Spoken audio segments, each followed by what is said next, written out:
kung ano man ang mga kabugatan nga sa aton, kung ano man mga ginahandong naton nga sa aton tagipusoon, mga kautuan, hindi ba lang kinahanglan ihatag naton nina sa Ginoo kag pangayoon naton ang bulig sa Dios. The needy should feel welcome and should find the kind of help they need. Pero ano matabo? Mga auton, hindi mga tao niya sa babaw sa pihak na bahin. Ginpangkuan sila sa Ginoo. Ginpanghanot pa sila sa Diyos. Ginpangbaliskat pa sa Diyos ang ilang mga hindi yun na di paghimuon, no? Kaya akong balay, ako niya balay, di paghimuon balay sa mga kawatan.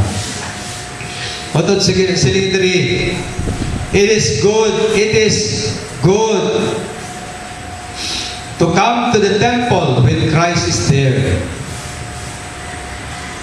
In expelling those who profane it, He shows Himself gracious to those who humbly seek Him. Kaya mo na nga, hindi niya gusto sa Ginoo ma-defile ang temple niya. Hindi gusto sa Ginoo ma-profane. Ang word pala nga, profane, na balang ginadagtaan naton ang balay sa Diyos. Ang hindi gusto ang Ginoo nga himuon naton. There should be power in God's house. The power of God working to change people. Ay mga tao nga gusto niya magbago ang ilang kabuhi. Kag ang gahom sang Dios magahimo sila. May mga tao nga gusto sila maluwas. Nagakadto sila sa balay sang Dios. Mga utod, kinahanglan naton sang bulig. Kinahanglan naton ang bulig sang Ginoo. Kaniya kung nagkakara kita sa iya, kung nagkakara kita sa balay sang Dios, magkara kita nga nagakinahanglan kita sa Dios.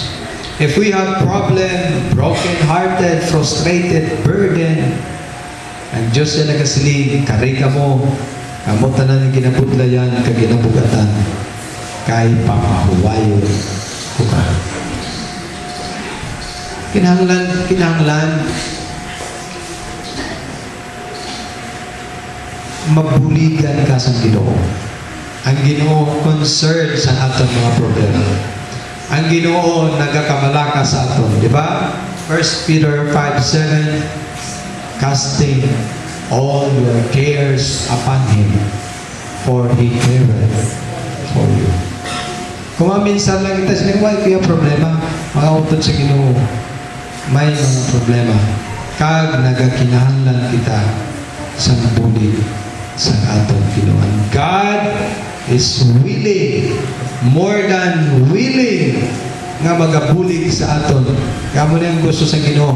When He come into the temple, gusto niya pamag-anon ang imo pangunahuna, gusto niya pamag-anon ang imo mga problema, gusto niya ikaw buligan, hindi mag-hesitate sa pagkari, sa pagkaraan sa Ginoo.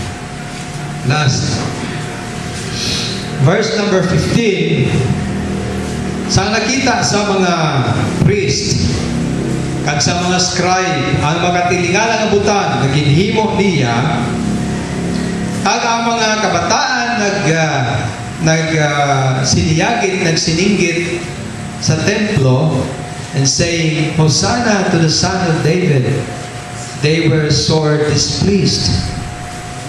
Ang word diri nga crying in the temple, ato niya ginabuid basi hindi na diri ang mga kabate, ng pabayan ng kaising Ginoo ang mga kabataan nga naghinipit sa templo. Hindi naman na muna. Gusto ko, mga kinasaway natin yung mga kabataan. Ang buhat na silingon niya nga, naghinugyaw ang mga kabataan.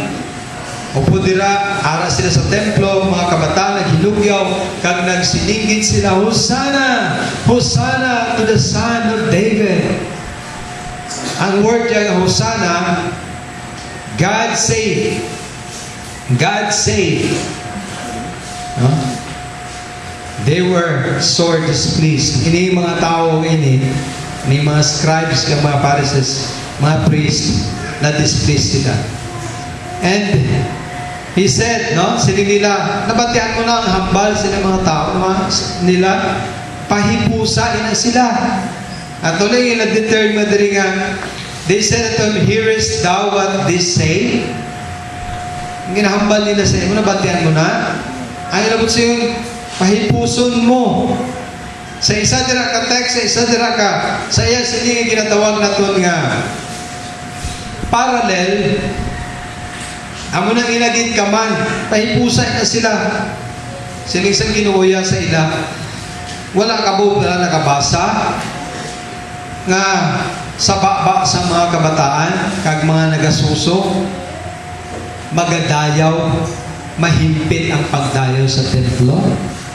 In other words, mga utod, ang ginahambal diri, hindi lang gali ang Ginoo when He went to the temple, hindi lang gali He won prayer in the temple, nga nga balay sa palangamuyuan, kung anong purpose na, kundi hindi lang gali nga He want to help people in the temple, kundi God wants praises among His people in the temple. May pagdayaw dapat. May pag-amba. Ano siya nagkanta kita, nagdayaw kita sa Ginoo. Balo ka mo kung ano ang purpose. Ano ang purpose ng ginatawag pagdayaw sa Diyos? Paghimaya sa iya, pagkanta, pagani sa Ephesians chapter 5 and verse 19, sige nga, making melody in your hearts, singing in hymns and spiritual songs, mag-amba sa mga ambahanon sa pagdayaw sa iya. Ay mga utod, may ambahanon sa tagipusoon sa mga katawhan nga nagasimba sa Dios. This is to broke the monotonous. Ang inambalang dapat makita sa mga tao kung nagasimba gani kita, aragin na natin pagdayaw sa Ginoo, aragin natin pagsimba sa Ginoo, aragin natin pag-amba sa mga ambahanon na nag-aamba kita sa pagdayaw sa Diyos. We lift our voices to sing praises to God. Because according sa iban, siling yan na, ano mo na ang ilang ang pagkakristuhan mo, kaburing, no? Kapag ka mga utod, may mga tao, kaya tanaw sila sa kabuhita.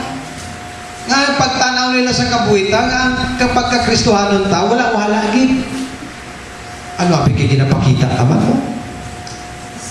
Pero kung nakita nila permi, ay, si Paul Bala, kamalipayo na sa permi. Magkita ko lang sa vlog, alakat kahamin.